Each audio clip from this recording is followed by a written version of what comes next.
రంగా వస్తారకి వెళ్ళి చూసి, మేడం ఈ పెళ్ళి మీరే దగ్గరుండి జరిపించాలని చెప్పి వస్తార్తో అంటుంటాడు. వస్తారు ఒక్కసారిగా షాక్ అయిపోతుంది. ఏంటి రిషి సార్ ఇలా చెప్తున్నాడు, కావాలని చెప్తున్నాడు కదా, రిషి సార్కి పెళ్ళి ఇష్టం లేదు అని చెప్పేసి వస్తారు మనసులో అనుకుంటూ ఉంటుంది. ఇంకా రంగా దగ్గరికి వెళ్ళి, సరోజ అయితే థ్యాంక్స్ బావా, thank you so much, I love you daddy అని చెప్పేసి వాళ్ళ డాడీకి ఐ లవ్ యూ చెప్పి పరిగెత్తుకుంటూ వెళ్తుంది. అవునండి, రాబోయే కథలు అయితే ఇంకా సరోజాన్ని పెళ్లి చేసుకోబోతాడు రంగా. అసలు ఏం జరుగుతుంది ఏంటనేది ఈ వీడియోలో ఫుల్గా చూద్దాం. ఈ వీడియో నచ్చితే తప్పకుండా లైక్ చేయండి, సబ్స్క్రైబ్ చేసుకోవడం మాత్రం మర్చిపోకండి, వీడియో స్కిప్ చేయకుండా చూడండి. సరోజ అయితే ఇంకా వాళ్ళ నాన్న దగ్గరికి వెళ్ళి, నా పెళ్ళి రంగబాబుతో తప్పితే ఇంకెవరితో చేసినా కానీ నేను ఇంకా బతికే ఉండను, అన్నం కూడా తిన్నాను, ఈరోజే వెళ్ళి నేను రంగబాబు దగ్గరికి వెళ్ళి నా ప్రేమ విషయం చెప్తానంటే, వద్దమ్మా నీ ప్రేమ విషయం చెప్తే నువ్వు ఎక్కడనో అంటే నేను తట్టుకోలేను, అది నాకు నా కూతురికి నువ్వు అని చెప్పినా నేను తట్టుకోగలుగుతాను అంతే అని చెప్పేసి, ఇంకా వసుధర ఏంటి రిషి సార్ కావాలనే నాకెళ్ళి చూసి చెప్తున్నాడు కదా, సరే కానీ రిషి సార్ సరోజ మెల్డ 3 ముళ్ళు వేసేటప్పుడు అప్పుడు చూద్దామని చెప్పి వస్తారు. అలాగే సార్ అంటూ ఉంటుంది.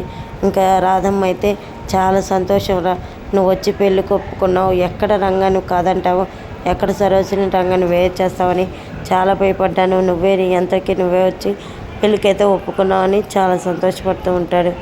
ఆఖరి నిమిషంలో అయితే ఇంకా ఏం చేయాలో అర్థం కాక వస్తారా ప్లాన్లు వేస్తూ ఉంటుంది. ఏం చేస్తే నా రిషి సార్ నాకు చిక్కుతాడని చెప్పేసి ఆలోచిస్తూ ఉంటుంది. ఎంత ఆలోచిస్తున్నా కానీ వస్తారకి అయితే ఇంకా ఏం చేయాలో అర్థం కాదు. ఇంకా రానే వస్తుంది, ఇంకా రిషి పెళ్ళి రానే వస్తుంది. రిషి కోసం వస్తారైతే చాలా చక్కగా రెడీ అయ్యి ఎప్పటికైనా తనని గుర్తుపడతాడన్న ఆలోచనతో అయితే ఇంకా నిలబడి ఇంకా అట్లాగే రిషికి వెళ్ళి చూస్తూ ఉంటుంది.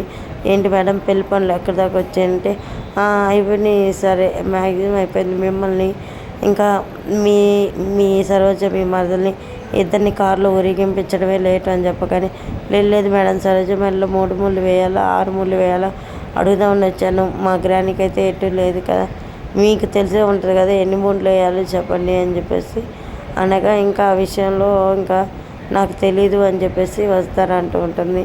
ఇంకిద్దరైతే ఒకరికొకరు చూసుకుంటూ, ఏంటైతే నీకు బుద్ధిందా అసలు, నేను చెప్తేనే కదా అని చెప్పేసి ఆలోచిస్తూ ఉంటుంది సరోజ. ఇంకా రంగాకి సరోజకి పెళ్లి పనులు దగ్గర పడేకుంది. వసుధరకైతే టెన్షన్ మొదలవుతూ ఉంటుంది. రిషి అయితే వసుధరకి వెళ్ళి గమనిస్తూ ఉంటాడు. చూడు వసుధర, నువ్వు ఇక్కడి నుంచి వెళ్ళిపోతావని నేను ఇలాంటి నిర్ణయాలు తీసుకోవాల్సి ఉంటుంది, అంతకమ్మించి ఏం లేదు అని చెప్పేసి ఇంకా చెప్తూ ఉండగా, ఇంక నేనైతే మాడబెట్టే పిల్లలు అయితే 3 కుక్క పిల్లలను తెచ్చుకున్నారు. మళ్ళీ అసలుకే వద్దురా బాబు అనుకున్న నేను తెచ్చుకున్నారు. సరే వాళ్ళ బ్లాగ్ కూడా షూట్ చేస్తాను, చూస్తూ ఉండండి. వీడియో అయితే స్కిప్ చేయకుండా చూస్తారు కదండి. మరి next Rishi engagement video Vasudhara engagement video మీకు సెండ్ చేస్తాను, రికార్డ్ చేసి చూడండి.